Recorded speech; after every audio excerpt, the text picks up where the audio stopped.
جن صاحبان نے اس نظام کے اندر بہت عرصے سے کام کیا ہے وہ بھی ماننے کو تیار ہیں کہ چھوٹی عدالتوں کا پروسیجر لوگوں کے لیے انتہائی تکلیف کا باعث ہے۔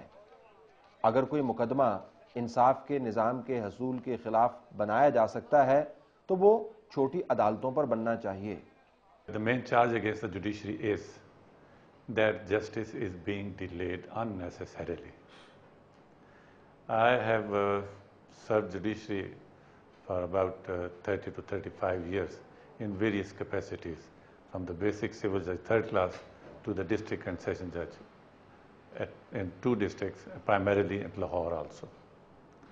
I felt there are some changes ought to be made in the substantive law.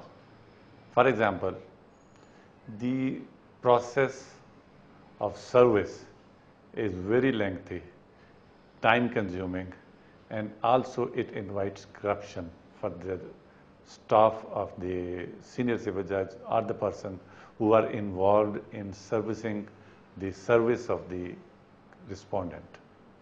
For example, the civil judge only gives the date that on such and such date the respondent is to be summoned and he should appear.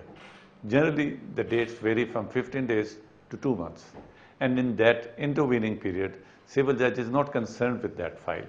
It is only the date on which it is fixed that the file comes before the civil judge, and he sees that the service has not been done.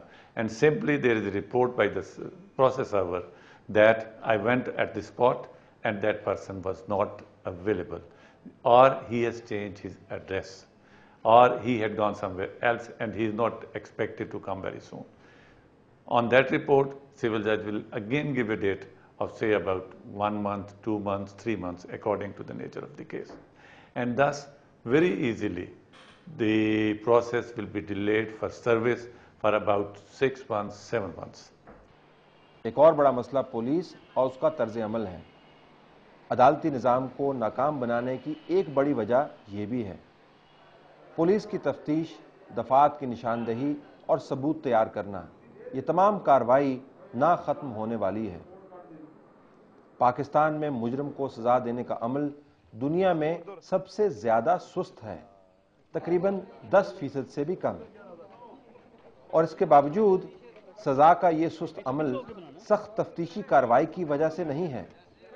ان 10% سزاؤں کی ایک بڑی تعداد ان مقدمات پر مشتمل ہوتی ہے جہاں پر لوگ از خود اعتراف جرم کر لیتے ہیں۔ خطرناک جرائم اور دہشت گردی اور قتل کے مقدمات، ان میں سزائیں تو نہ ہونے کے برابر ہیں۔ ہم سمجھتے ہیں کہ پولیس کا کام مشکل ہے، پولیس کے پاس وسائل محدود ہیں، اس کی ذمہ داریاں لامحدود ہیں۔ اہم شخصیات کو پروٹوکول دینے سے لے کر دہشت گردوں کو گرفتار کرنے تک پولیس ہر جگہ پر ڈپلائیڈ ہے۔ ان کی نفری کی کمی تفتیشی افسران کی تعداد سے پتہ چلتی ہے۔ تمام پولیس کا صرف 13% تفتیشی افسران پر مشتمل ہے۔ گنجان اضلاع جیسے کہ لاہور میں ایک تفتیشی افسر کو 40 سے 50 مقدمات بیک وقت دیکھنے پڑتے ہیں۔ تیز تر قانونی چارہ جوئی اور انصاف کے حصول کے لیے تفتیشی کارروائی کو تیز کرنا ہوگا، ثبوت جلدی اکٹھے کرنے ہوں گے۔ پولیس سیاست کے معاملات کی وجہ سے بھی انتہائی سست روی کا شکار ہے، لہٰذا نہ مقدمہ بنتا ہے اور عدالت میں جا کر صرف بگڑتا ہے۔ ہماری جو فائنڈنگز رہی کہ ہاں کہ آپ محکمہ پولیس کے اندر جو بنیادی جسے کہتے ہیں کہ جو اصلاحات ہیں ان میں ایک جو ہے وہ ٹریننگ ہے، اس کے اوپر کام ہونا چاہیے، لیکن اس کے ساتھ ساتھ بحیثیت مجموعی بھی جو محکمہ پولیس ہے اس میں اصلاحات کی ضرورت ہے۔ جب اسٹڈی پہ ہم نظر ڈالتے ہیں تو جو بنیادی چیز اس پہ فوکس آتا ہے وہ یہ آتا ہے کہ آپ کا جو بنیادی یونٹ ہے پرفارم کرنے کا پولیس کے حوالے سے وہ پولیس اسٹیشن ہے، ٹھیک ہے۔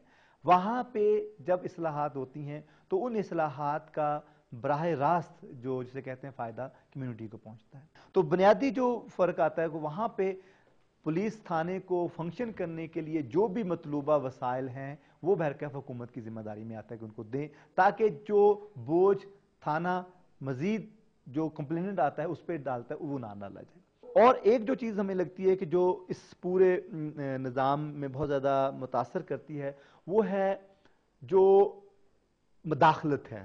اس پورے پولیس کے نظام کے اندر. وہ مداخلت بہت طرح کی ہے. اس میں ایک مداخلت جو ہے وہ ہم سیاسی مداخلت یا پولیٹیکل انٹرفیرنس کی بات کرتے ہیں. عام طور پہ پولیٹیکل انٹرفیرنس یہ نظر آتا ہے کہ جو حکومت سے متعلقہ جو لوگ ہیں وہ ممبر پارلیمنٹیرینز ہیں یا وہ وزراء ہیں یا وہ لوگ ہیں. لیکن وہ جو مداخلت ہے وہ اس چلتی ایک تھانے میں جو کمیونٹی ارد گرد کوئی انفلوئنشل ہے وہ بھی ہے. ضروری نہیں ہے کہ وہ کوئی پولیٹیشین ہی ہو, وہ اور شخص بھی ہو سکتا ہے جو کہ پاور سٹرکچر میں ایک خاص مقام رکھتا ہے.